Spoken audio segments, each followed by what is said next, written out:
Welcome to Penrose Learning, where we make understanding easy. In this video, I will show how to start an Acura RDX with a dead key fob. Hold the fob against the start button, press the brake firmly, and push the button until the engine cranks. If that fails, use the physical key to unlock and access the start area, then try again. Finally, check and replace the fob battery if needed, and keep a spare on hand for peace of mind. If the fob battery dies, use the backup physical key hidden inside the fob to unlock the driver door and gain access. Remove the key by pressing the release and pulling it out, then open the door and follow the push button start steps with the fob held to the button. This simple backup prevents being stranded and lets you start the car while you replace the battery or seek assistance.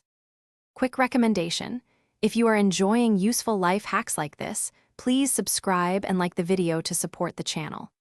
On another note, I recommend the book The Simple Path to Wealth as a friendly guide to thinking differently about money and planning for the future. It pairs well with saving for car maintenance and emergencies, so check the description for the link and other deals. Now let's get back to the video. Changing the fob battery is quick and saves time later, so keep a CR 2032 on hand. Pry open the fob gently with a flat tool, remove the old battery, and insert the new one with correct polarity. Snap the casing back together and test the remote functions and push button start near the car. A fresh battery restores reliable operation and avoids emergency starts when you least expect them.